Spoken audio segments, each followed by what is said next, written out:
और परमेश्वर को एक बार फिर से धन्यवाद कि उसने हमें एक मौका दिया कि हम उसकी संगति में आए और उसके वचन को सुने। परमेश्वर हम में से हर एक को बहुत आयत के साथ आशीष दे। आइए इस समय एक छोटी सी प्रार्थना करें और परमेश्वर से उसके वचन को मांगे। प्रेमी पिता, आपसे प्रार्थना करते हैं आप अपने वचन को आज हमारे जीवन में दें, ताकि आपके वचन के द्वारा आज हम दृढ़ और मजबूत किए जाएं। आप हम में से हर एक से बोले और बातचीत करें इस समय। इस प्रार्थना को यीशु के नाम से मांगते हैं, दया से सुने और ग्रहण करें, यीशु के नाम से, आमीन। प्रभु यीशु मसीह का धन्यवाद हो, क्योंकि परमेश्वर एक अत्यंत भले और अच्छे परमेश्वर हैं। और बाइबल बताती है कि यदि तुम मुझे ढूंढोगे तो पाओगे। वचन कहता है कि जो ढूंढता है वो पाता है, जो मांगता है उसे मिलता है। तो परमेश्वर का धन्यवाद दें कि यदि आप और हम आज परमेश्वर की निकटता में आए और परमेश्वर को ढूंढते हैं, परमेश्वर की चाहत रखते हैं अपने जीवन में, अपने हृदय से, तो परमेश्वर भी उससे पहले से ही इस चाहत में पाए जाते हैं कि वो आपसे मिले और आपको आशीष दें। तो इतनी खुशी की बात है कि परमेश्वर भी हमसे मिलने के लिए तैयार हैं। इससे पहले कि हम परमेश्वर के निकटता में आए, परमेश्वर आपके निकट आने की इच्छा रखते हैं। यहाँ तक कि प्रभु का वचन ये लिखा है कि अगर परमेश्वर ना चाहे तो कौन उसके निकट आ सकता है। मतलब परमेश्वर चाहते हैं कि हम और आप उसके निकट आएं और उसकी भली बातों को जो उसने हमारे लिए तैयार कर रखी हैं अपने जीवन में पा सकें। यदि आप परमेश्वर के वचन को देखना चाहें, जो कि भजन संगीता और उसके 68 या 68 अध्याय में आपको मिलेगा, और परमेश्वर के इस वचन को जब आप देखेंगे तो आपको मालूम चलेगा कि परमेश्वर कुछ तैयारी करते हैं अपने लोगों के लिए। परमेश्वर की तैयारी होती है अपने लोगों के लिए कि उसके लोग परमेश्वर के द्वारा संभाले जाएं, आशीष पाएं और अत्यंत दृढ़ किए जाएं। प्रभु का वचन आप अगर मेरे साथ निकालना चाहें तो भजन संगीता और उसका 68 अध्याय और उसके 10 वचन को अगर आप पढ़ेंगे तो वहां इस प्रकार लिखा है, हे परमेश्वर, तूने अपनी भलाई से दीन जन के लिए तैयारी की है। हे परमेश्वर, तूने अपनी भलाई से दीन जन के लिए तैयारी की है। मतलब परमेश्वर की तैयारी है उन तमाम लोगों के लिए जो परमेश्वर के सम्मुख नम्रता और दीनता के साथ आना चाहते हैं, जो परमेश्वर के सम्मुख आते हैं, परमेश्वर से मिलना चाहते हैं, परमेश्वर से बातचीत करना चाहते हैं। और निश्चय परमेश्वर भी उनके लिए तैयारी करते हैं कि परमेश्वर से जब वो मिले तो वो परमेश्वर की उन समस्त भली बातों के आशीष को पाएं अपने जीवन में, जो बातें परमेश्वर ने उनके जीवन के लिए सोच रखा है कि वो परमेश्वर उनको दे। और सबसे अद्भुत बात परमेश्वर के वचन में अगर आप देखेंगे, परमेश्वर का वचन कहता है कि परमेश्वर की इच्छा है कि लोग, उसके बनाए हुए लोग उसको जाने। परमेश्वर की इच्छा है कि आप और हम उस परमेश्वर को जाने जिसने हम सभी को अपने हाथों से बनाया और रचा है। आपके आसपास में भी बहुत सारे लोग होंगे जिन्हें आप जानते होंगे, लेकिन किसी को उसके नाम से जानना और उसको नज़दीकी से जानने में फ़र्क है। आपके आस पड़ोस में शायद बहुत सारे परिवार रहते हैं जिनके साथ शायद आपका बहुत ज़्यादा गहरा संबंध नहीं है, जिनमें आपके और उनके मध्य कोई ज़्यादा निकटता नहीं पाई जाती है, लेकिन आप उन्हें जानते हैं।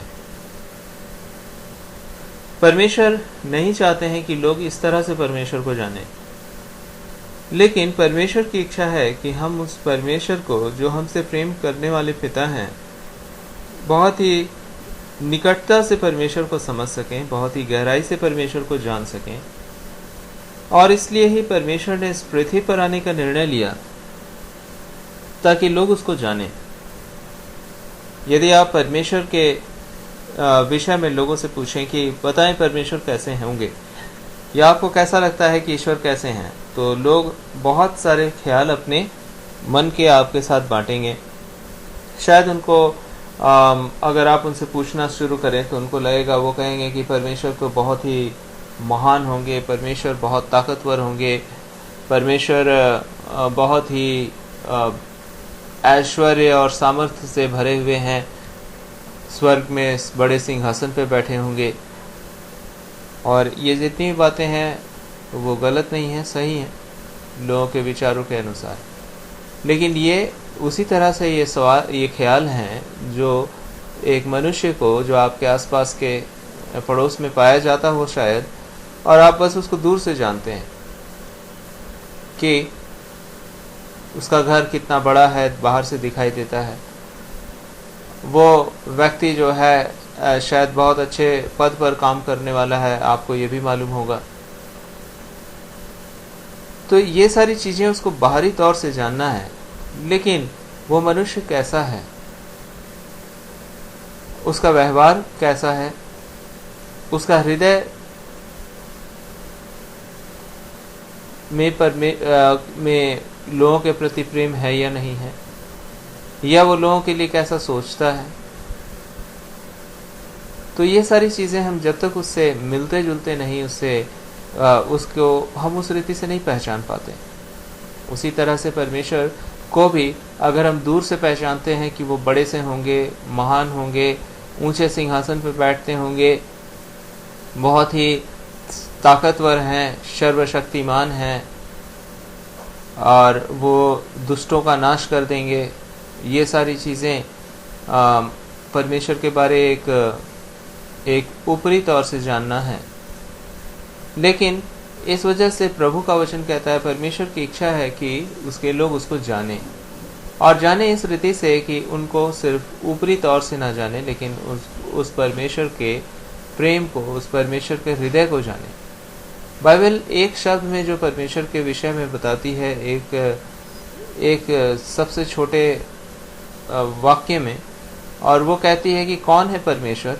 तो परमेश्वर का वचन कहता है परमेश्वर प्रेम है,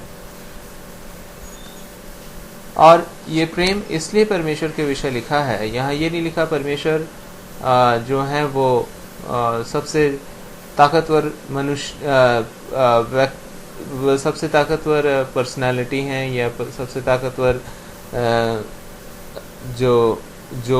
जो सृष्टि में पाया जाता है वो परमेश्वर है। हाँ, ये सब कुछ सच है, लेकिन परमेश्वर का वचन जो बाइबल बताती है, एक शब्द में बताती है कि परमेश्वर, एक वाक्य में बताती है कि परमेश्वर प्रेम है।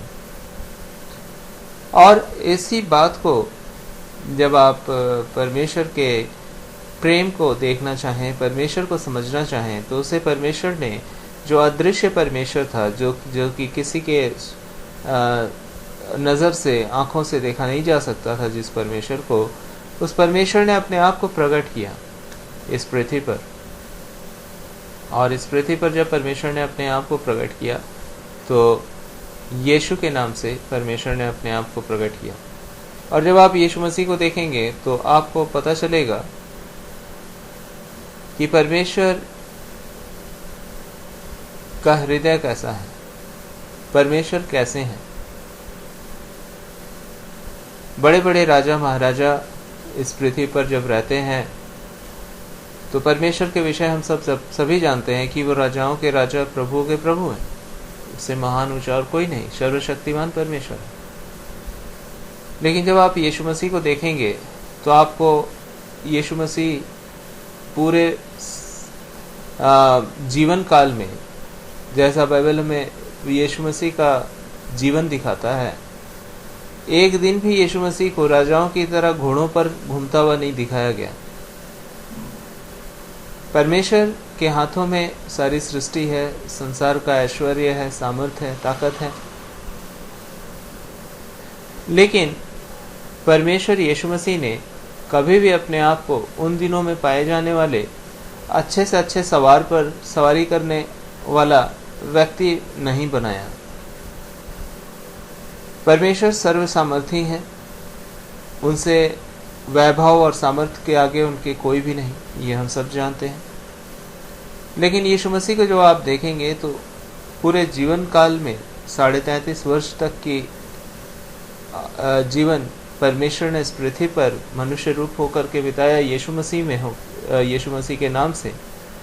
आप देखेंगे कि एक दिन भी यीशु मसीह कोई भी राजकीय वस्त्र में नहीं घूमे। परमेश्वर का वचन कहता है कि सारी सामर्थ्य परमेश्वर के हाथों में है। कोई भी सृष्टि की कोई शक्ति परमेश्वर के सामने कुछ भी मूल्य नहीं रखती, क्योंकि वो सर्वशक्तिमान परमेश्वर है। जो बिजली चमकती है आकाश में, आप देखते हैं कि वो कितनी भयंकर होती है, और अगर वो कहीं पे गिर जाए तो उस स्थान का जल जाना निश्चित हो जाता है। आकाश के तारागणों को आप देखते हैं, उल्का पिंडों को आप देखते हैं, सूर्य को आप देखते हैं, इतना बड़ा आग का गोला है वो एक तरह से। और वो तो तारों में, वो भी एक प्रकार का तारा है जो हम जानते हैं वैज्ञानिक दृष्टिकोण से। वैसे उससे कहीं बड़े बड़े तारे पाए जाते हैं आकाश मंडल में। उन सबको बनाने वाला परमेश्वर है वो, उसकी सामर्थ्य का कोई अंत नहीं। वो अतुल्य सामर्थी अद्वितीय परमेश्वर है। लेकिन जब आप उस परमेश्वर को इस पृथ्वी पर देखते हैं यीशु मसीह के रूप में, तो किसी एक दिन भी उसने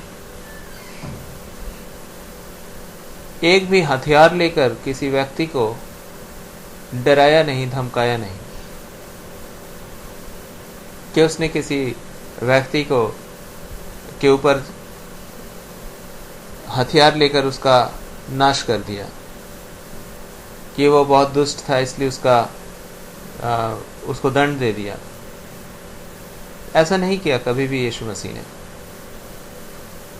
जो परमेश्वर का, अद्वितीय परमेश्वर का, अदृश्य परमेश्वर का, अद्वितीय का अर्थ है जिस परमेश्वर के जैसा कोई नहीं, अदृश्य परमेश्वर क्योंकि उसको आंखों से किसी ने देखा नहीं, उसने अपने आप को मसीह यीशु में परमेश्वर ने प्रकट किया।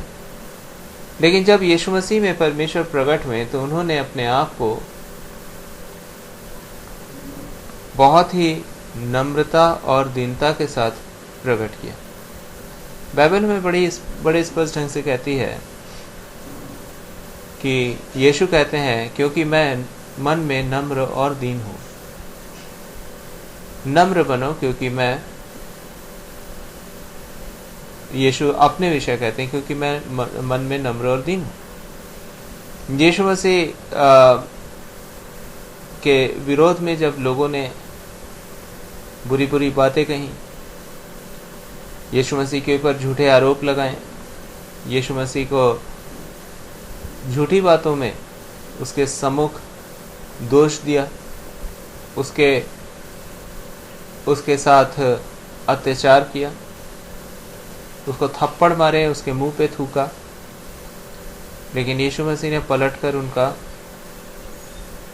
उनके जैसा उनको व्यवहार नहीं दिया। यीशु मसीह ने उनके साथ चिल्ला चिल्ला कर बातें नहीं की। बाइबल बताती वो चुपचाप सहता रहा। बाइबल बताती है कि जैसे एक छोटा भेड़, मेमना, वध होने के लिए जब उसको ले जाया जाता है वो चुपचाप रहता है। ऊन कतरने के लिए जब एक भेड़ को ले जाया जाता है वो भी चुपचाप चली जाती है, क्योंकि उसके पास कोई ताकत नहीं है कि वो अपने लोगों का विरोध कर सके और उनका सामना कर सके। इसलिए उसका चुप रहना तो एक सामान्य बात है, क्योंकि उसके पास ऐसी सामर्थ्य ताकत नहीं कि वो अपने लोगों का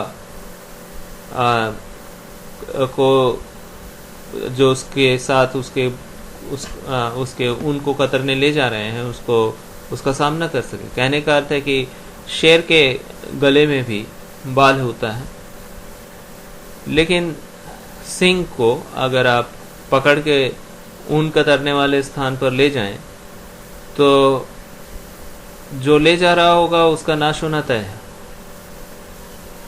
अगर वो व्यक्ति यूं ही पहुंच जाए तो अब तो उसका नाश हो जाना तय होगा, क्योंकि शेर जो है वो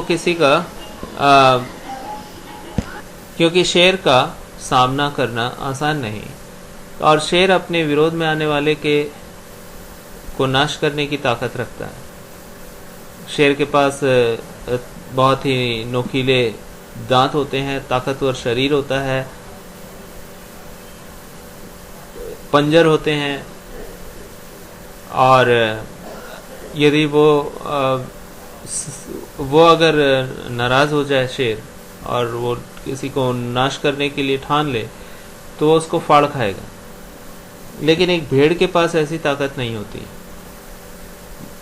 और पिछले ही दिनों एक भाई हैं जिन्होंने जॉयल ऑस्टिन जिनका नाम है, उन्होंने कहा कि वो एक ऐसा जानवर है भेड़ जो कि अपनी रक्षा किसी रीति से नहीं कर पाता है।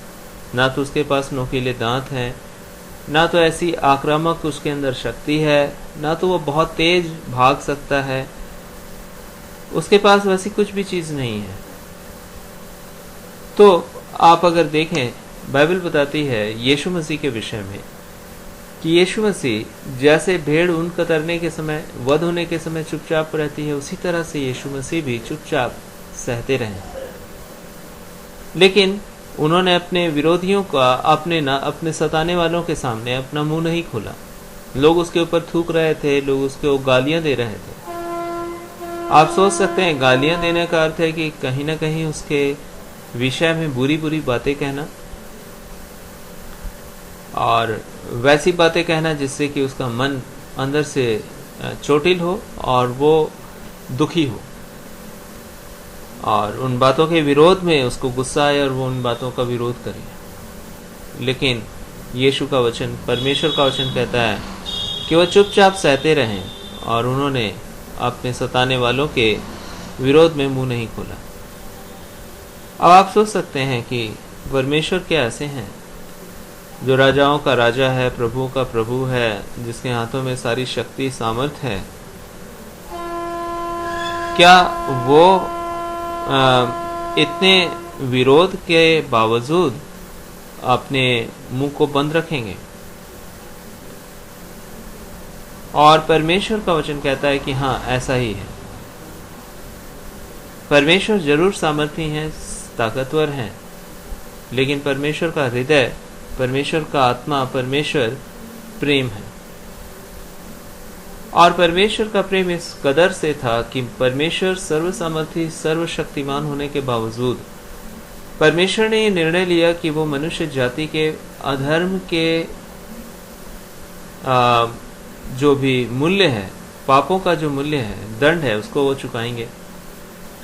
और इस वजह से उन्होंने एक बहुत ही दर्दनाक और दंडित स्थान या भाग ले लेने का निर्णय ले लिया, और वो सबसे अधिक दंड का स्थान था। वो ऐसा स्थान था जहां सारी सृष्टि में समस्त पाप के मूल्य को चुकाया जाना था, ताकि जो कोई भी अपने पापों को मान ले उसे क्षमा मिल सके। और क्षमा यूं ही नहीं, लेकिन इसलिए क्षमा मिले क्योंकि किसी ने उसका मूल्य चुकाया है। आज के दिन भी यदि आप लोगों के पास जाएं और आज भी आप ईश्वर के बारे, परमेश्वर के बारे पूछें, तो लोगों के हमेशा ख्याल होंगे कि वो ताकतवर होंगे, ऐश्वर्य से भरे होंगे, कोई उनको छू नहीं सकेगा, वो बहुत ही सामर्थी होंगे और दुष्टों का नाश कर देंगे, और बहुत सारे ऐसे विचार जो मनुष्य के विचार हैं। लेकिन अदृश्य परमेश्वर जब इस पृथ्वी पर आते हैं तो वो दुष्टों को नाश करने के बजाय दुष्टों के नाश होने के भाग को अपने ऊपर लेना चाहते थे। यीशु कहते हैं कि मैं इसलिए नहीं आया ताकि मैं पापियों का, दुष्टों का नाश करूं, लेकिन इसलिए आया हूं ताकि मैं पापियों को बचाऊं। बिल्कुल ही अलग ख्याल जो इंसान, मनुष्य परमेश्वर के लिए रखता है, उससे बिल्कुल फर्क थे परमेश्वर उससे बिल्कुल अलग थे, क्योंकि परमेश्वर वैसे नहीं जो आक्रामक हो, लेकिन वैसे जो प्रेम से भरे हों। परमेश्वर का धन्यवाद दें, आज मेरे और आपके पास उस परमेश्वर को जानने का, समझने का और उस परमेश्वर को अपने जीवन में धन्यवाद देने का विषय है, क्योंकि हम में से कोई धर्मी नहीं, एक भी नहीं। परमेश्वर का वचन कहता है हम में से हर एक ने पाप किया और अपने पापों के कारण कोई भी परमेश्वर के क्षमा के योग्य नहीं था। हर एक को उसके पापों का मूल्य, अपने अपने पापों का मूल्य चुकाना था। और यही वजह है कि हर मनुष्य अपने जीवन में एक दिन पापों के फल, मृत्यु को प्राप्त करता है और इसके बाद वो एक ऐसी अनंत मृत्यु में चला जाता है जो जिस जगह वो जीवित हो उठता है, लेकिन प्रत्येक क्षण मर मर के जीता है, और वो नरक है जो उसके पापों के दंड के लिए परमेश्वर ने ठहराया है, ताकि मनुष्य वहां जीवित रहे, लेकिन पल पल अपने किए गए अधर्मों का दंड उसको मिले और वो दंड का स्थान कभी समाप्त ना हो, कभी भी वो समाप्त ना होगा, लेकिन वो हमेशा हमेशा कायम रहेगा। आज परमेश्वर ने इस वजह से मुझे और आपको ये अवसर दिया है कि हम उसके प्रेम को जाने। परमेश्वर का वचन कहता है वो किसी के नाश होने से खुश नहीं होते। आज भी लोगों को आप जाएं और पूछें, क्या तुम यीशु को जानना चाहते हो? बहुत सारे लोग बोलेंगे हाँ हम जानना चाहते हैं। शायद बहुत सारे लोग बहुत नाराज हो जाएंगे और शायद उनको लगेगा कि हमें क्या ज़रूरत है यीशु मसीह को जानने की। ऐसा ही समय था आज से लगभग 2000 साल पहले, जब यीशु मसीह इस पृथ्वी पर थे। लोग यीशु को जानना नहीं चाहते थे, क्योंकि लोगों की आशा और उम्मीद अपने विचारों के अनुसार एक ऐसे ईश्वर की थी जो उन दिनों में उनको, इज़राइल को छुड़ाने के लिए आए। उन लोगों की आशा थी कि उनके बीच एक ऐसा मसीहा आएगा, एक ऐसा ताकतवर मसीहा आएगा जो उन दिनों में पाए जाने वाले, गुलामी में पाए जाने वाले इज़राइल को रोम की गुलामी से आज़ाद कर देगा। वो आशा कर रहे थे एक ऐसा छुड़ाने वाला जो उनके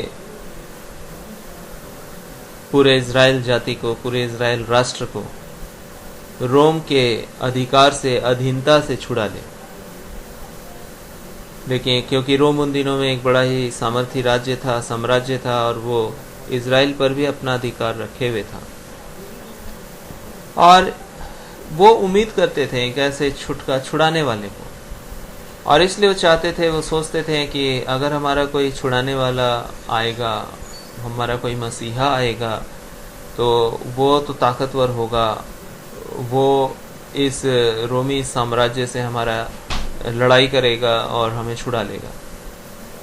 और कई बार तो लोगों को अगर जब लगा कि यीशु एक सचमुच में परमेश्वर, मतलब यीशु एक सामर्थी परमेश्वर की ओर से भेजे गए परमेश्वर के मसीहा हैं, तो कई बार उन्होंने लोगों ने उनको पकड़ना चाहा और राजा बनाना चाहा, बाइबल बताती है। लेकिन यीशु कहते हैं तब यीशु को जब इस बात का एहसास हुआ तो यीशु उस जगह से निकल जाते हैं, क्योंकि वो उसको राजा बनाना चाहते थे।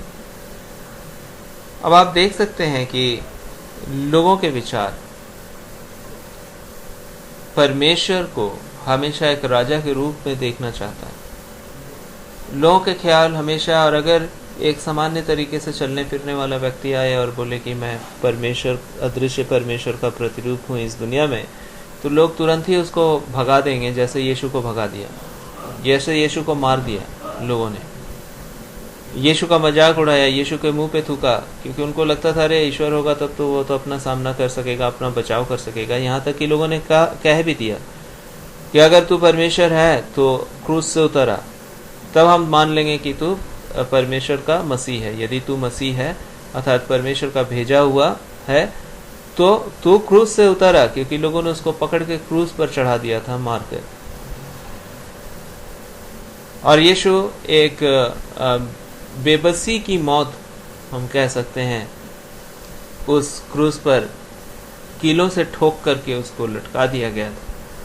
और उस बेबस मौत एक कठोरता के साथ बेबसी की मौत उसके दी गई थी। मतलब वो लाचार थे अपने सामने, वो अपने हाथों को कील से हटा नहीं सकते थे, अपने पैरों को कील से छुड़ा नहीं सकते थे, और पूरा शरीर उनका उन्हीं कीलों पर टंगा हुआ था और पूरा शरीर लहूलुहान था, क्योंकि उससे पहले उनके ऊपर बहुत अत्याचार किया गया था।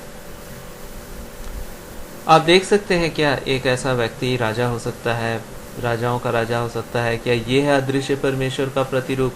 आज भी बोलेंगे अगर आप किसी को तो वो कहेंगे छोड़ दो, हमें ऐसे ईश्वर की जरूरत नहीं।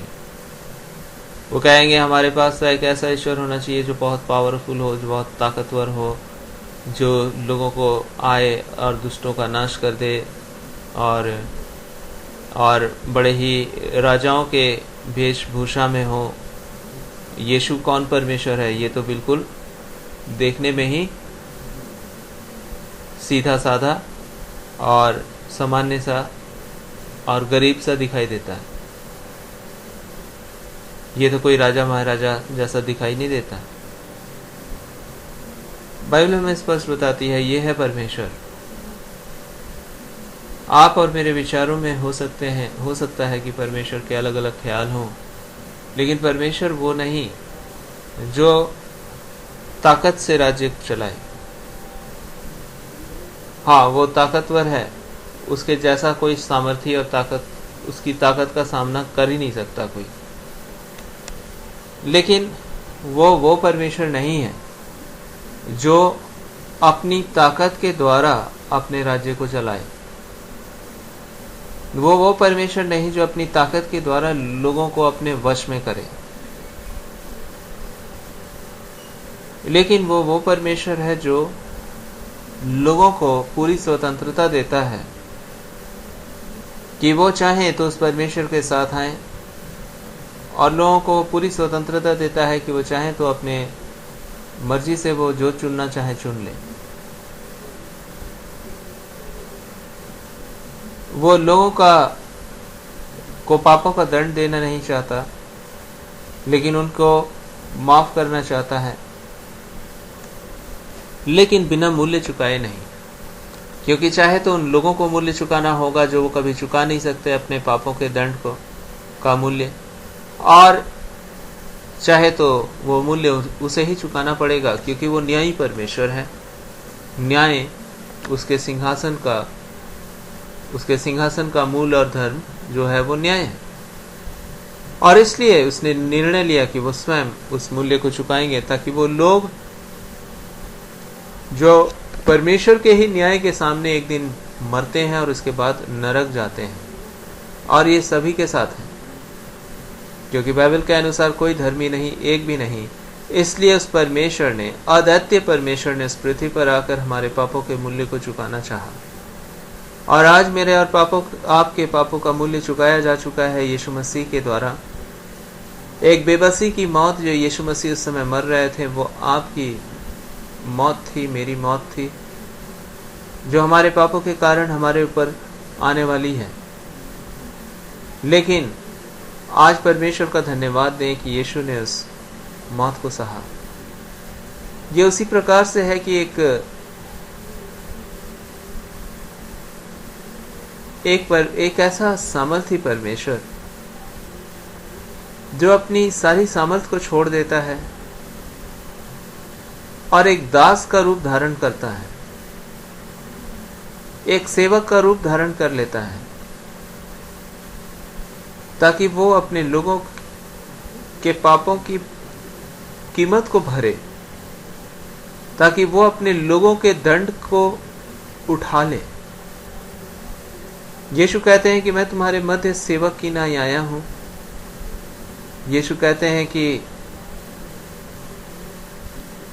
यीशु मसीह एक दिन अपने लोगों के बीच, यीशु अपने चेलों के बीच जाते हैं और एक पात्र में पानी लेते हैं, एक बर्तन में पानी लेते हैं और अपने तमाम शिष्यों के पैर को धोते हैं। आप देख सकते हैं कि ये नमूना, ये तरीका बिल्कुल ही उल्टा है। यहाँ शिष्य गुरु के पैरों को धोते हैं, लेकिन यहाँ एक ऐसा गुरु है जो अपने शिष्यों के पैर को धो रहा है। और उस समय वो शिष्य भी जानते थे कि ये परंपरा ऐसी नहीं है। परंपरा इसके ठीक उलट है कि शिष्यों को गुरु का पैर धोना है या गुरु का पैर छूना है या गुरु का आदर करना है। लेकिन यहाँ तो बिल्कुल उल्टा काम हो रहा है। एक गुरु, एक बड़ा जो अपने यीशु के जितने शिष्य थे उनके पैरों को धो रहा है, उसके साथ साथ वो उसका भी पैर धोता है जो यीशु के साथ धोखा करने वाला है, जिसको यीशु जानते थे कि ये धोखा करेगा, जिसको यीशु जानते थे कि यही वो एक ऐसा बेवफा शिष्य है जिसकी बेवफाई इतनी बड़ी होगी कि वो जाएगा और यीशु को लोगों के हाथ बेच देगा 30 चांदी के सिक्कों में, टुकड़ों में, ताकि लोग उसको यीशु के ऊपर यीशु को वो पकड़ लें और यीशु के ऊपर अत्याचार करें और यीशु को नाश कर दें। यीशु जानते थे कि यही शिष्य है जिसका नाम यहूदा इस्करियोती है। लेकिन उस रात जब यीशु अपने शिष्यों के पैर धो रहे थे, उस दिन यीशु ने ये नहीं कहा कि यहूदा मैं तेरे पैरों को नहीं धोऊंगा क्योंकि तू तो बुरा होने वाला है। यीशु ने उसके साथ भी वही किया जो अपने तमाम शिष्यों के साथ किया।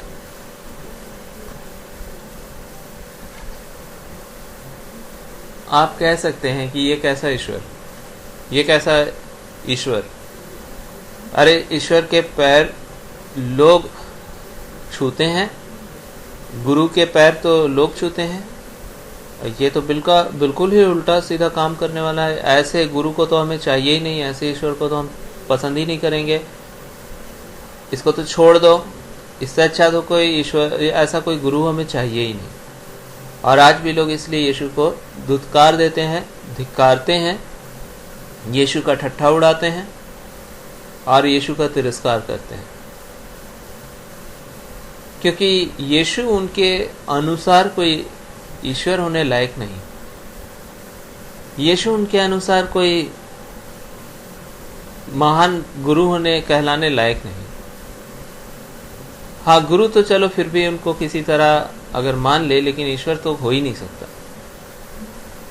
क्या ऐसा कोई ईश्वर होगा जो पैर धोए लोगों का, अपने ही शिष्यों का, जिसके मुंह पर थूका जा रहा हो चुपचाप खड़ा, जिसके लोग आकर लोग चांटा मार रहे हैं और वो चुपचाप खड़ा है?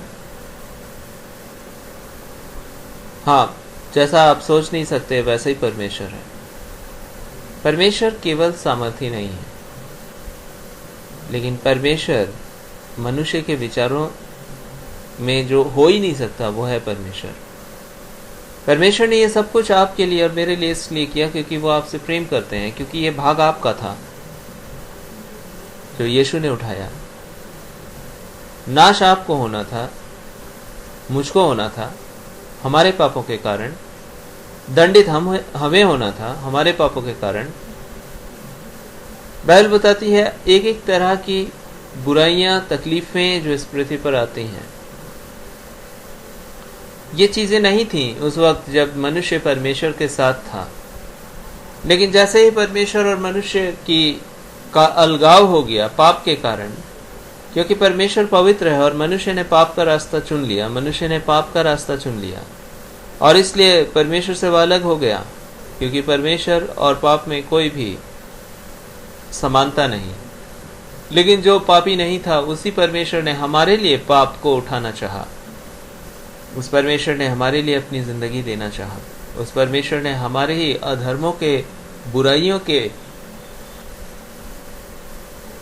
जुर्माने को भरना चाहा। गलतियां हमने की, यीशु ने उसकी भरपाई की। यीशु ने उस दंड को सहा। परमेश्वर का धन्यवाद दें कि ऐसे परमेश्वर हैं जो सचमुच में परमेश्वर हैं। यदि आप और हम परमेश्वर को समझना चाहें तो ये बहुत ही मुश्किल है कि हम उस परमेश्वर को समझ सकें दुनिया की किसी भी उदाहरण के द्वारा। लेकिन आइए परमेश्वर हमारी सहायता करे इस उदाहरण के द्वारा कि हम परमेश्वर को जान सकें। बाइबल एक वचन कहती है, क्या यह हो सकता है कि कोई माँ अपने दूध पीते बच्चे को भूल जाए और अपने जन्माए लड़के पर दया न करे? हाँ, वो तो भूल सकती है, लेकिन मैं तुझे कभी नहीं भूल सकता। ये परमेश्वर का वचन है। अर्थात परमेश्वर कहते हैं कि एक जन्माने वाली माँ से भी अधिक ज्यादा परमेश्वर आपसे प्रेम करते हैं, और वो आपको भूल सकती है लेकिन परमेश्वर आपको नहीं भूल सकते। अगर हम एक माँ के व्यवहार को देखें तो एक बच्चा रात में जब रो रहा होता है, या एक बच्चा जब बहुत ही छोटा रहता है, जब उसे बहुत ज्यादा देखभाल की जरूरत होती है, तो उस वक्त उसके माँ को बहुत ज्यादा त्याग करने की आवश्यकता पड़ती है ताकि उस बच्चे को उचित देखभाल वो कर सके। कई बार बच्चा रात में भूख लगता है बच्चे को, और भूख की वजह से वो बच्चा जाग जाता है और वो रोने लगता है, और उसी समय शायद परिवार के तमाम लोग सो रहे होते हैं लेकिन उसकी माँ जाग जाती है। वो त्याग कर रही होती है, अपने नींद को वो छोड़ देती है, लेकिन उस वक्त उस बच्चे के लिए वो जागती है, खाना बनाती है, और शायद उस बच्चे को, जो उस बच्चे को जरूरत है, वो उस तक पहुंचाती है ताकि वो खा सके। शायद वो बच्चा रात में अपने आप में परेशान पाया जाता है, बार बार जाग जाता है। वो माँ बार बार उठती है और बार बार उसको सुलाती है। एक माँ के त्याग की वजह से ही वो बच्चा आराम को अपने जीवन में देखता है, और जिसकी वजह से ही वो बच्चा तो आराम से सो जाता है, लेकिन उसकी माँ कई एक बार जागती रहती है और उसका ध्यान रखती है। शायद गर्मी की वजह से वो बच्चा जाग रहा हो तो रात भर उसकी माँ उसके लिए पंखा झेल रही होती है। वो माँ मूल्य चुका रही होती है ताकि वो बच्चा एक आराम की नींद को देख सके अपने जीवन में उस रात। उस माँ के ऊपर कोई दबाव नहीं है कि उस बच्चे ने माँ को बहुत पिटाई कर दिया है और इसलिए उस माँ डर के मारे उस बच्चे की सेवा में लगी हुई है। ऐसा कुछ भी नहीं है उस माँ के ऊपर उस बच्चे के तरफ से दबाव। वो चाहे तो छोड़ सकती है, वो बच्चा कितना भी रोता रहे, वो माँ चाहे तो उस माँ का वो कुछ बिगाड़ नहीं सकता। लेकिन वो माँ उस बच्चे के का ध्यान रखती है क्योंकि वो उससे प्यार करती है। बच्चा उसको मार पीट नहीं कर सकता, उस पर दबाव नहीं डाल सकता, लेकिन उसका प्यार उसको विवश करता है अपने बच्चे की देखभाल के लिए, अपने बच्चे के लिए हर त्याग को करने के लिए। और यही वजह है कि वो बार बार जागती है, बार बार अपने बच्चे के ध्यान रखने के लिए अपने शरीर को, उसका शरीर जो है वो सताया जाता है, अपने आप वो दुख उठाती है, लेकिन अपने बच्चे को वो आराम देना चाहती है। यीशु उस दुख को उठा रहे थे ताकि वो मूल्य चुकाया जा सके, जिससे कि आप नरक ना जाएं लेकिन स्वर्ग जाएं। मूल्य आपको चुकाना था, लेकिन मूल्य यीशु चुका रहे थे गलतियां आपने और मैंने की थी, लेकिन यीशु आपसे प्रेम करते हैं। यीशु पर कोई दबाव नहीं था, लेकिन ये यीशु की इच्छा थी कि वो आपके पापों का दंड अपने ऊपर ले ले, जिससे कि आपका अनंत भविष्य नाश होने से बच जाए, दुख से भरने से बच जाए, लेकिन दुखी होने से बच जाए, लेकिन आशीषित हो जाए। यीशु चुपचाप सह रहे थे, इसलिए नहीं क्योंकि यीशु कमजोर है, लेकिन इसलिए क्योंकि यीशु आपसे प्रेम करते हैं। यीशु के मुंह पर थूका जा रहा था, लेकिन उन्होंने विरोध नहीं किया। इसका अर्थ ये नहीं कि यीशु को विरोध करना नहीं आता, लेकिन यीशु मसीह को प्यार करना आता है, जो प्यार उसकी ताकत को शांत कर देता है और उसके हृदय को खोल देता है कि वो सह ले वो हर बातें चुपचाप, जो बातें उसके बच्चों को सहना था। नरक एक बहुत ही दर्दनाक स्थान है, एक दंड का स्थान है, जो न्याय अनुसार परमेश्वर की ओर से मनुष्य के लिए है। लेकिन परमेश्वर ने उसी दंड को अपने ऊपर लिया। हम तो अपने कार्यों के हिसाब से नरक जाएंगे अगर हमने उद्धार नहीं पाया तो। लेकिन यीशु ने कोई पाप नहीं किया था कि उनको उस बुरे दंड को अपने ऊपर उठाना पड़े। यीशु ने तो सिर्फ आपसे प्रेम किया, और यही सजा थी, यही वजह थी कि यीशु ने उस सजा को अपने ऊपर ले लिया जो आपका था, मेरा था। यीशु मसीह परमेश्वर हैं, इसमें कोई संदेह नहीं, क्योंकि उनके अंदर परमेश्वर के सारे गुण हैं। किसी को भी पहचाना जाता है उसके गुणों से।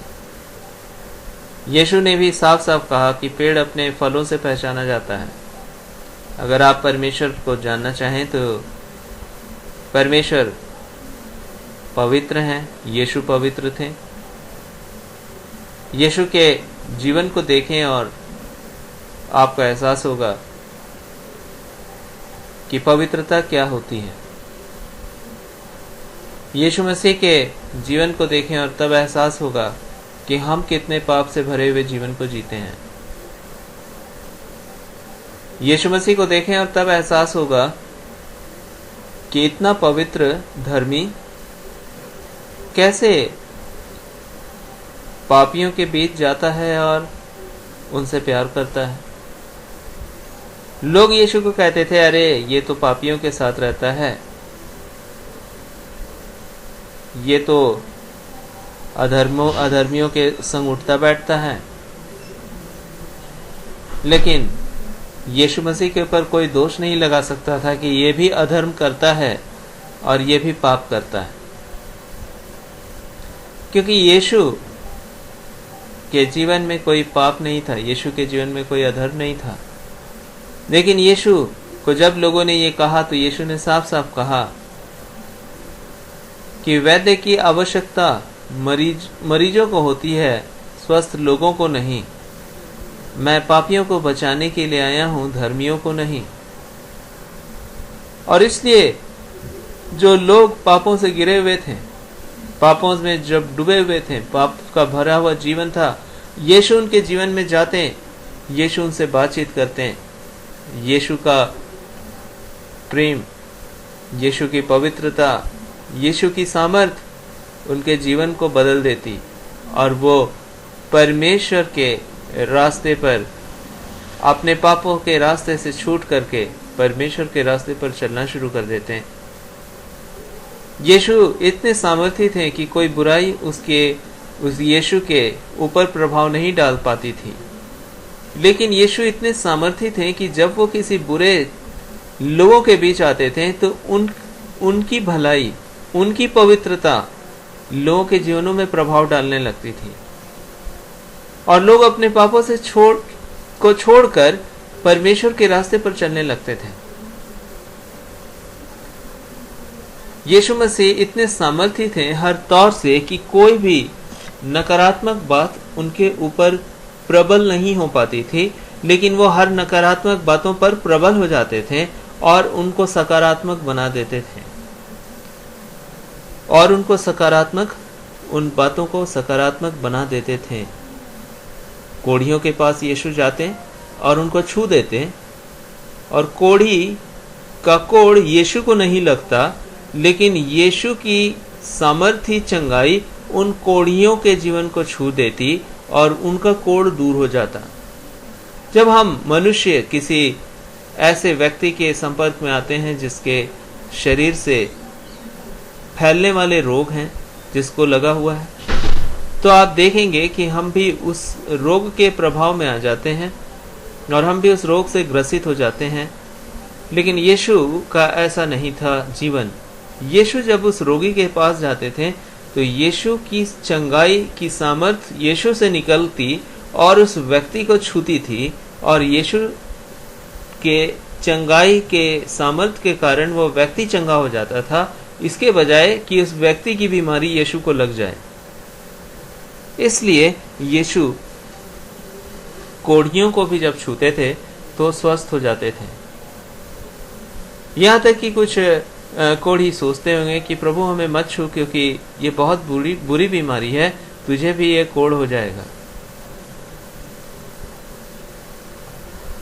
लेकिन यीशु उनको छूते और उनको छूकर चंगा कर देते। एक दिन एक कोढ़ी यीशु मसीह के पास आता है और वो कहता है, यीशु उससे पूछते हैं कि तू क्या चाहता है कि मैं तेरे लिए करूं? और वो कहता है, प्रभु यदि तू चाहे तो मुझे चंगा कर सकता है। और यीशु ने उसको छू कर कहा कि मैं चाहता हूं कि तू चंगा हो जाए, और उसी समय वो चंगा हो गया। आप देख सकते हैं कि यीशु मसीह परमेश्वर की सामर्थ्य से परिपूर्णता के साथ इस पृथ्वी में पाए जाते थे। कोई रोग, कोई बीमारी, कोई पाप उन पर प्रभाव नहीं डाल पाता था, लेकिन उल्टा वो हर पाप पर, हर रोग बीमारी पर अपने सामर्थ्य के द्वारा जयवंत होते हैं, और उनसे वो रोग बीमारी और पाप प्रभावित हो जाता और लोगों को छुटकारा मिलता। परमेश्वर का वचन कहता है कि जब लोग एक लड़के को जो मर गया था, जो एक माँ का अकेला इकलौता बेटा था, उसको ले जा रहे थे, तो यीशु उस अर्थी को रोकते हैं और उससे उस लड़के को पकड़ करके खड़ा कर देते हैं। मरे हुए लड़के को वापस जीवित कर देते हैं और उसकी माँ को सौंप देते हैं। आप देख सकते हैं यीशु मसीह की सामर्थ कि मुर्दे को जिंदा कर देती थी। तो फिर क्या जरूरत थी यीशु को मरने की?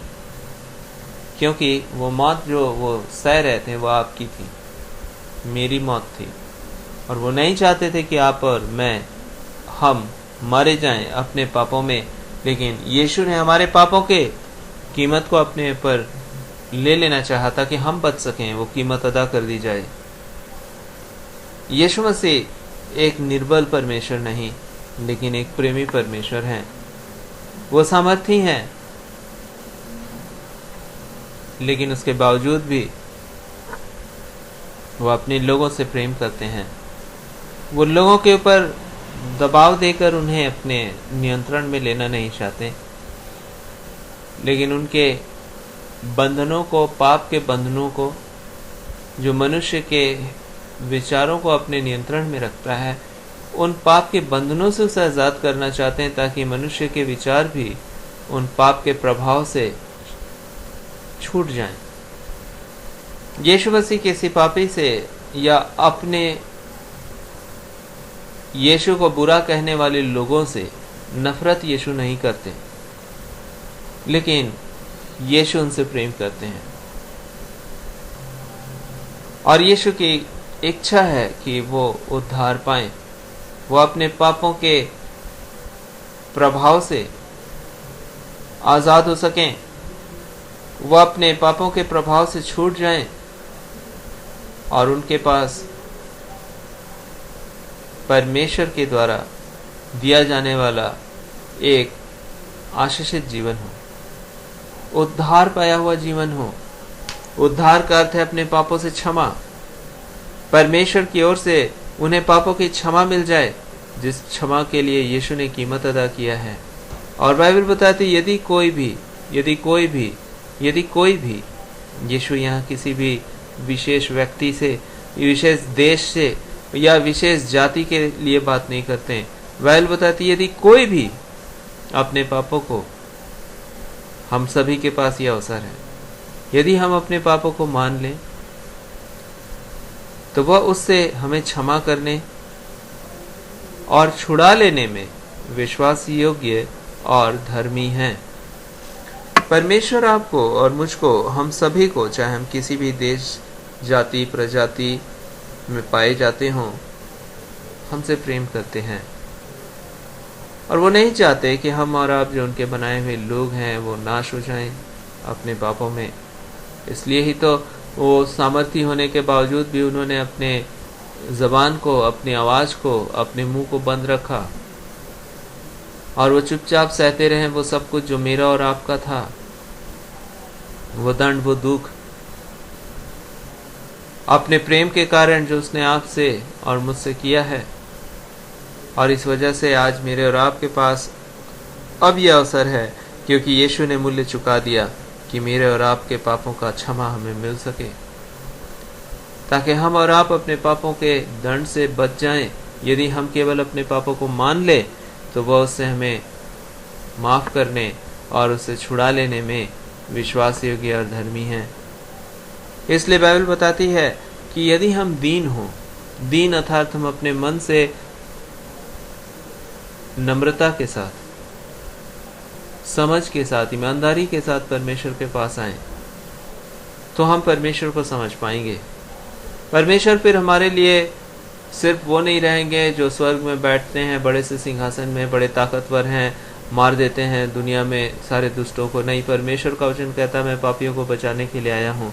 एक अवसर है परमेश्वर की ओर से आज मेरे और आपके पास। हाँ, ये जरूर है कि न्याय परमेश्वर के हाथों में है। इस वजह से नरक भी परमेश्वर के द्वारा पापियों के नाश होने के लिए ठहराया गया है, लेकिन उसके पहले परमेश्वर ने मेरे और आपको एक बचाव का अवसर दिया है, ताकि हम और आप यदि अपने पापों से क्षमा मान लें तो हम नरक से बच सकते हैं। और सिर्फ नरक से बच कर के हम गायब नहीं हो जाएंगे, लेकिन हमारे पास जीवन होगा, और वो जीवन जो कभी समाप्त नहीं होगा। आज हम कितने भी बड़े ही सामर्थी लोग हो जाएं, अच्छे पढ़े लिखे हों, या जीवन में बहुत ही सक्सेसफुल व्यक्ति बन जाएं, सफल व्यक्ति बन जाएं, एक न एक दिन तो हमें मरना होगा और उसके बाद नरक भी जाना होगा अपने पापों के कारण। और केवल यीशु का लहू ही है, केवल यीशु का जीवन ही है, केवल यीशु के द्वारा चुकाया गया वो मूल्य ही है, जिस मूल्य के बराबरी हमारे जीवन का कुछ काम नहीं कर सकेगा। अगर कर ही देता तो परमेश्वर को क्यों आने की जरूरत होती और चुपचाप उस दर्द को, इतने बड़े तकलीफ को, इतने बड़े त्याग को क्यों करने की आवश्यकता होती यीशु मसीह को, अगर हम यूं ही बच जाते अपने ही कामों के द्वारा। ऐसा संभव नहीं है। और इसलिए यीशु ने उस कीमत को अदा किया है उस क्रूस पर, ताकि जो कोई उस पर विश्वास करे वह नाश न हो वरन अनंत जीवन पाए। वो नाश न हो अपने मृत्यु में नरक जा करके, लेकिन परमेश्वर के द्वारा वो ऐसा जीवन पाए जो कभी समाप्त ना होगा। आपको और मुझको हमारे जीवन का कोई भी योग्यता हमें इस योग्य नहीं बना सकेगी कि हम नरक जाने से बच सके, नाश होने से बच सके। एक न एक दिन हमें बूढ़ा होना होगा और एक न एक दिन हमें अपनी सांस को इस पृथ्वी पर छोड़ना होगा, अंतिम सांस लेना होगा। उस दिन हमारा प्राण चला जाएगा और हम मिट्टी में मिल जाएंगे, मिट्टी से बनाए गए लोग हैं, और हमारी आत्मा परमेश्वर के पास चली जाएगी। और फिर हमारा न्याय है नरक में या फिर स्वर्ग में हम पहुंचेंगे। प्रभु के वचन के अनुसार परमेश्वर का वचन कहता है कोई भी स्वर्ग नहीं जा सकेगा अपनी पवित्रता, अपने कार्यों के आधार पर, वरन हर एक का नरक जाना तय है। और इस वजह से इससे पहले कि वो अंतिम सांस आए, इससे पहले कि वो अंतिम क्षण आए।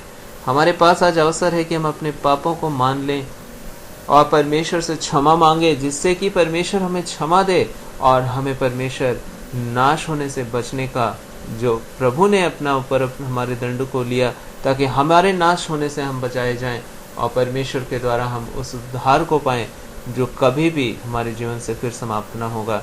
आज मेरे और आपके पास ये समय है कि हम परमेश्वर से प्रार्थना करें कि परमेश्वर हमारी सहायता कीजिए कि हम आपकी बातों को समझ सकें और नाश ना हो। यीशु ने उस जीवन को प्रकट किया जो यीशु आपको देना चाहते हैं। यीशु मृत्यु में होकर के गए, उन्हें कब्र में रख दिया गया क्योंकि लोगों ने देखा अब ये मर गया है, लेकिन यीशु अपने वचन के अनुसार, अपने वादे के अनुसार तीसरे दिन मृतकों में से जी उठे और मृतकों में से जी उठने के बाद 40 दिनों तक अपने लोगों के बीच, उन्हीं लोगों के बीच जिनके पैर को उसने धोया था, यीशु उन्हीं के बीच में और अपने और भी लोगों के साथ वो मिलते जुलते रहे, 40 दिनों तक इस दुनिया में रहे और उसके बाद उस शरीर में जो कि फिर नाश नहीं होने का था, वो स्वर्ग में उठा लिए गए। वो शरीर में जीवित थे दोबारा इस पृथ्वी पर। आपको भी परमेश्वर ने प्रकट किया कि आपके पास भी अनंत जीवन है, मेरे पास भी अनंत जीवन है। अगर हम अपने पापों से क्षमा प्राप्त कर लें परमेश्वर के सम्मुख अपने पापों को मानकर, तो परमेश्वर की ओर से हमारे लिए अनंत जीवन है, नाश ना होने वाला जीवन है। हमारे पास एक ऐसा शरीर होगा परमेश्वर की ओर से जो फिर कभी बूढ़ा नहीं होगा, जो शरीर फिर कभी भी नाश नहीं होगा, लेकिन हमेशा तक यीशु के साथ हम उसके राज्य में रहेंगे। और नहीं तो हम हमेशा तक नरक में पाए जाएंगे, जहाँ केवल रोना और दांत पीसना होगा। भले ही इस पृथ्वी पर बड़े से बड़े अधिकारी हैं लोग, या बड़े औहदे में पाए जाते हैं, या बहुत सफल व्यक्ति है, या फिर असफल व्यक्ति है, कोई कैसा भी है, लेकिन परमेश्वर के वचन के अनुसार कोई अपने कर्मों के आधार पर स्वर्ग नहीं जा सकता। नहीं तो परमेश्वर को इतनी बड़ी कीमत अदा नहीं करनी पड़ती जो उन्होंने हमारे दुखों को उठाने के लिए उस क्रूस पर अदा की। वो उनके ऊपर मुंह पर थूका गया, उनको गालियां दी गई, उनके मुंह पर थप्पड़ मारे गए, उनके हाथों पे कील ठोक दिया गया, पैरों पर कील ठोक दिया गया, उन्हें बेबसी की मौत दी गई, उस क्रूस पर अत्याचार किया गया, वो चुपचाप सहते रहे। ये सब इसलिए किया यीशु मसीह ने ताकि आपके और मेरे पापों की कीमत बहुत बड़ी है जो हम कभी भी नहीं चुका सकते, क्योंकि हम सभी पापी हैं और पापी अपने पापों से अपना उद्धार नहीं कर सकता। केवल धर्मी ही है जो हमारे पापों से हमें छुड़ा सकता है। एक डूबा दलदल में फंसा हुआ व्यक्ति खुद बाहर नहीं आता, कोई बाहर होता है जो उसको खींच सकता है अपने पास। पाप के दलदल में हम सभी पाए जाते थे और कोई भी इस दलदल से अपनी क्षमता से बाहर नहीं जा सकता था। इसलिए यीशु हमारे लिए आए जो पापी नहीं थे और उन्होंने हमारे पापों से हमें छुड़ाया और हमें अपने पास खींच लिया और हमें वो जीवन दिया जो हमारे पापों के मूल्य के चुकाए जाने से हमें मिलता है, और वो है अनंत जीवन जिसे यीशु ने प्रकट किया मृत्यु के तीसरे दिन जी उठने के बाद। मृत्यु पर भी जय यीशु ने दे दी ताकि हम में से कोई मृत्यु के बंधन में समाप्त ना हो और नरक ना चला जाए, लेकिन उसके साथ जीवन पाए जो कभी भी समाप्त ना हो। आज परमेश्वर का वचन कहता है, मैं इसलिए आया हूँ ताकि तुम जीवन पाओ, वरन बहुत आयत का जीवन पाओ। परमेश्वर हम में से हर एक की सहायता करे। आइए अपने सरों को झुकाएं, प्रार्थना करें। परमेश्वर पिता, आपसे आज इस समय प्रार्थना करते हैं हम में से हर एक के साथ हों। हम में से हर एक को ये मन दें कि हम आपको जाने समझें और आपके प्रेम को समझ सकें और अपना जीवन आपके हाथों में सौंपने पाएं, क्योंकि प्रभु केवल आप ही हैं जो हमारे पापों की कीमत को उस क्रूस पर अदा करते हैं ताकि हमारे पापों से हमें छुटकारा मिल सके और हम आपके द्वारा उस अनंत जीवन को पाएं जो आप हमें देना चाहते हैं। इस समय प्रार्थना करते हैं हमारे परमेश्वर, हमें से हर एक को अपनी अनुग्रह से भरें, अपनी समझ से भरें, ताकि हम आपके उस उद्धार को इस पृथ्वी पर जीते जी ग्रहण कर सकें, ताकि इस पृथ्वी से जाने के बाद जब हमारा समय समाप्त हो जाए, इस पृथ्वी पर हम उस उद्धार को अपने जीवन में ग्रहण कर सकें और सदा के लिए आपके साथ आपके राज्य में प्रवेश करने पाएं, क्योंकि आपने ही हमारे पापों को अपने ऊपर लिया और हमें उससे पूरा छुटकारा दिया, हमारे दंड को अपने ऊपर ले लिया, हमारी मृत्यु को अपने ऊपर लिया और हमें इन तमाम बातों में आशीषित ठहराया और हमें मृत्यु से भी परे अनंत जीवन आपने भेंट के रूप में दे दिया, ताकि जो भी उस पर विश्वास करे वो नाश न हो वरन अनंत जीवन पाए। आज हम अपने पापों को आपके सम्मुख मान लेते हैं, हमें क्षमा करें और आपके साथ चलने में, एक पवित्र जीवन जीने में आप हमारी सहायता करें। आप हमारे प्रभु, हमारे उद्धारकर्ता हों, आप हमारे परमेश्वर हों, जो आजकल और युगानुयुग तक हमारे साथ हैं। सारी आदर महिमा आपको देते हुए प्रार्थना हमारे जीवित प्रभु यीशु के नाम से मांगते हैं। धन्यवाद, आपने हमारी प्रार्थना सुनी और कबूल की है, यीशु के नाम से, आमीन। तो परमेश्वर को धन्यवाद देते हुए आज का कॉन्फ्रेंस हम लोग यहीं समाप्त करते हैं। आइए अंत में प्रभु की प्रार्थना एक साथ बोलें और प्रभु के नाम से इस कॉन्फ्रेंस को इस समय समाप्त करें।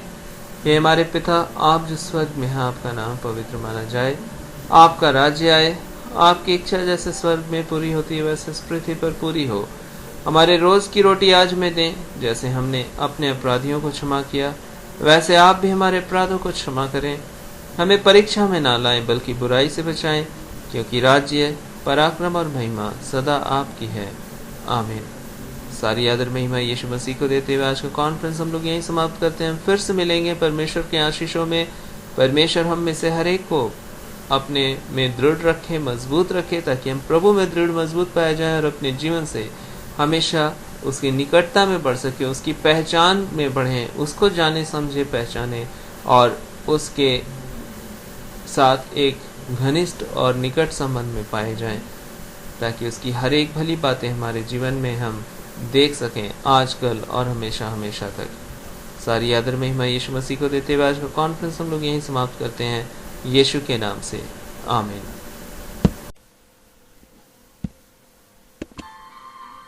परमेश्वर को धन्यवाद दें, क्योंकि परमेश्वर ने आपको भी यह अवसर दिया है आज के दिन कि आप भी अपने पापों से पूरी क्षमा प्राप्त कर सकते हैं और परमेश्वर की इन आशीषों के वारिस बन सकते हैं। यदि आप चाहें तो आप मेरे पीछे इस प्रार्थना में शामिल हो सकते हैं। पिता परमेश्वर, आपका धन्यवाद हो कि आपने मुझसे प्रेम किया है और मेरे पापों की क्षमा के लिए आपने मसीह यीशु में होकर मेरे ही पापों की हर एक सजा को अपने ऊपर ले लिया। आपने अपने जीवन को मेरे लिए बलिदान कर दिया, अपने पवित्र लहू को मेरे लिए बहने दिया। पिता, आपका धन्यवाद हो, आपका धन्यवाद हो, क्योंकि आपने मेरी मृत्यु को भी सहा और तीसरे दिन आप मृतकों में से जी उठे और आपने मेरी मृत्यु को भी समाप्त कर दिया। आज भी आप मेरे साथ हैं और सदा तक आप मेरे साथ होंगे। प्रभु, आपका धन्यवाद हो। आज से आप मेरे प्रभु और मेरे उद्धारकर्ता हों और मुझे आपके संतान के तौर पर जीने का अनुग्रह दें, यीशु के नाम से, आमीन। निश्चय जाने, जब आपने ये प्रार्थना की, परमेश्वर ने आपको क्षमा दिया है और यह अनुग्रह दिया है कि आप परमेश्वर के साथ उसकी संतान के तौर पर केवल ये जीवन नहीं वरन अनंत जीवन भी जी सकें। परमेश्वर आपकी सहायता करे, आपको ऐसे माध्यम दे जिससे कि आप परमेश्वर को और दृढ़ता से जान सकें और उन असीम आशीषों को इस जीवन में प्राप्त कर सकें, जो केवल इस जीवन में ही नहीं लेकिन सदा तक आपके साथ बनी रहेगी। परमेश्वर आपको बहुत आयत के साथ आशीष दें। परमेश्वर से लगातार बातचीत करें प्रार्थना के माध्यम से और उसके वचनों को पढ़ें और परमेश्वर निश्चय आपको अपनी समस्त भलाइयों से भरेंगे और आप परमेश्वर की आशीषों को देखने पाएंगे, यीशु के नाम से, आमीन।